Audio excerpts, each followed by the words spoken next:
Zac Farro dropped his new record, Operator. Obviously, Zac Farro from Paramore. It's his first time dropping solo music under his own name. Previously, he did it under a moniker, which was Half Noise, and now he's doing it just his name, straight up solo, attaching his name to it, which is interesting. And now this is really my first time diving into something that Zac Farro has done on his own. I knew about Half Noise, but did not listen to anything over on that sector. But I'm really digging what he's doing here. I can see the influence that he has in Paramore while listening through this record. There's a lot of hints of the past couple of Paramore records kind of littered throughout this album. And I think that's really interesting and fascinating. And obviously he does his own things on the record as well, but he's an integral part to that band. He's been there He's been there, and he's definitely an integral part to the band. So there are obviously going to be portions of songs and just things on this record that are going to be reminiscent of previous works of the band. And there's no exception since the band kind of changed their genre. Those records reflect on this record in certain portions, those albums being After Laughter and This Is Why.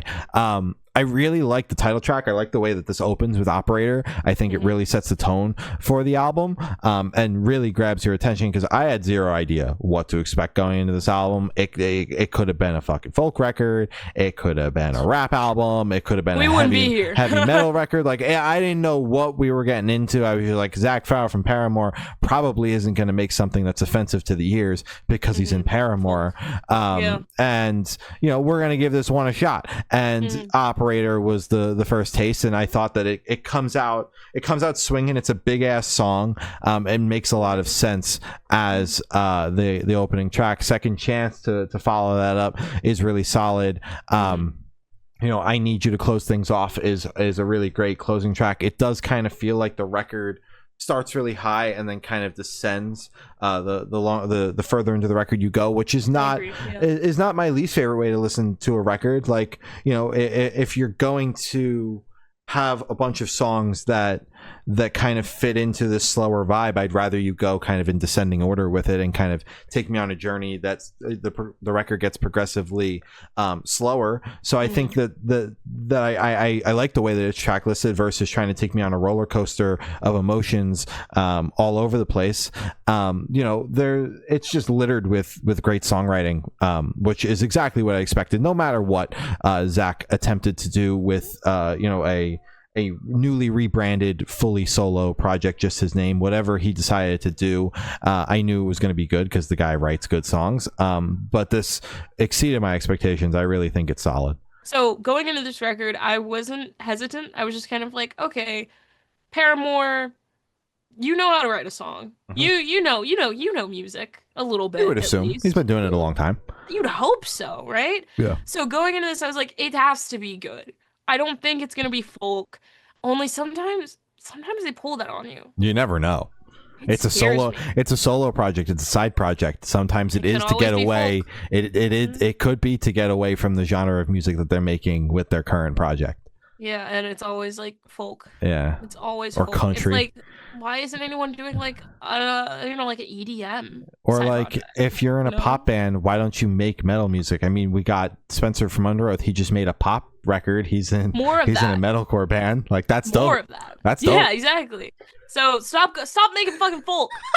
Okay. Sorry. Shadow folk to a point, I guess. So going into this record, I was kind of aware of like, okay, I'm hoping and praying it's gonna be kind of like pop rock. So it was indie pop, which is awesome. Typically I'm not the biggest fan of indie pop. I mean, I feel like we spoke about this like 2 episodes ago when the Callum Hood release happened alongside the Slow Tide record. Under Oath, yeah. Spencer from Under Oath, when those 2 albums came out, because they were both indie pop, leaning more towards indie than pop, but just kind of like that little hybrid. I'm very surprised that this record, I liked it as much as I enjoyed it. Damn, fucking word salad. Did you hear that shit? Yeah, I did. Liked it as much as you enjoyed it. I don't like that. That was bad. Anyways, moving on from that completely. I loved how it opened. Operator is an incredible opener. It is high energy, it's poppy, it's groovy. Such a fun opener. I feel like I completely agree where it's the first half is definitely on the poppier side and then the second half goes more into the indie side.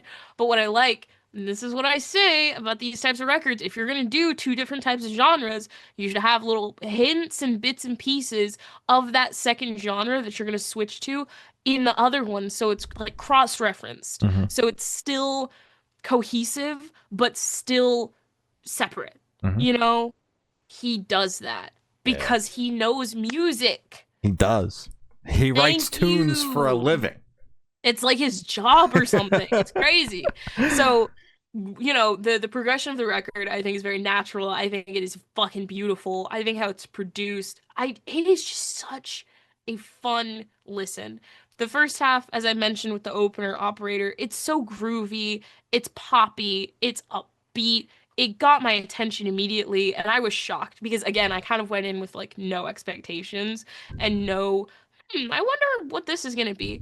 I just went in completely blind, Mhm. which I hope everyone does. I hope don't go into this thing it's gonna be fucking Paramore because it's not.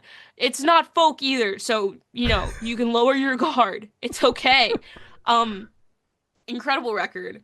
My personal favorite is Operator. I also really like Sunday Driving and I Need You. Mhm. Those three songs, which is one from the top and then two from the B side, incredible incredible songwriting. Fucks. Yeah, Heavy. I really enjoyed this more than I thought I would. me So, too. Oh yeah. yeah.